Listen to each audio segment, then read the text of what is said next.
Ja sam Vladimir Jelić, ovo su vesti dana. Najviše igra na Šveću, fascinirala i strance. Samo dan pošto je hrvatski ministar odbrane rekao da Hrvatskoj ne preti opasnost. Ja mislim da to nije ta vest, mislim da ćemo preći sada na Kosovo.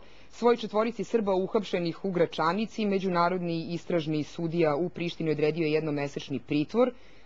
Mislim da smo tu vest već pročitali. Ako bih mogla da vidim, znači idemo na Bagzija, ja se izvinjavam zbog ovoga. A u Prištini je naš novinar Safet Muhović.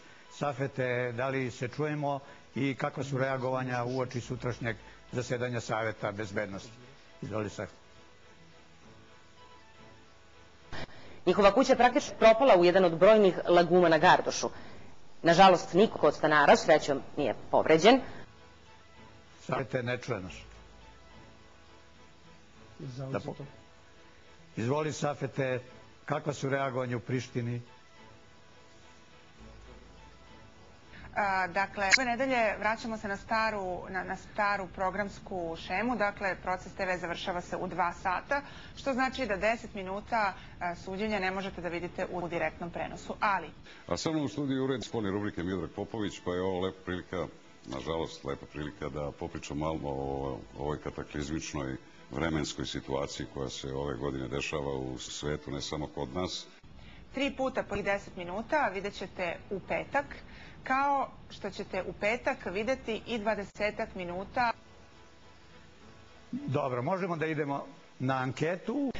Njenim stopom krenula je još jedna bivša modersica Ivana Berendika i druga nekadašnja, izvinjavam se. Dakle, iako suđenja Slobodanu Miloševiću neće biti u petak, vi ćete videti oko 50-60 minuta materijala koji nećete videti u direktnom prenosu zbog toga što završavamo ranije emisije, odnosno završavamo emisije u 2 sata. Evo, ja ću da vam poklonim jednu, znate što je ovo? Ovo su čačke. Samuraj, vidimo, ovo je lepo. Samuraj, da. Evo, da li je to u vezi sa vašim boravkom i Đinđićem u Japanu, ja ne znam. I ovo se dešava, izvinjavam se. Dakle, pokušat ću da vam kažem. Nije rečeno kome je suđeno, nema veze, nije bitno. I druga nekadašnja modelica udaje se sljedećeg mjeseca i te za jednog od najbogatijih ljudi na svetu. To je jedan od vlasnika najvećeg internet pretraživača na svetu Google, Larry Page.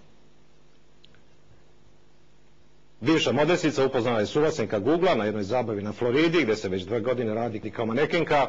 Balkan je ovih destinacija, to omiljena destinacija političara odasvud iz Evrope. Sjatili su se na poklopac ovog bureta, baruta, kako od Milošte nazivaju naše podneblje, sa uverenjem da mogu da pomognu u rešavanju problema koje sami između sebe ne umemo da savladamo. Bojana, na kraju dnevnika pitam, čuo sam da ste bili na Čolinom koncertu, ste bili? Jesam, bila sam sinoć na koncertu, moram da priznam da sam se sjajno provela. I sada se verovatno pitate kakva je ova kutija, šta je u njoj. Dakle, u njoj su loptice za žongliranje.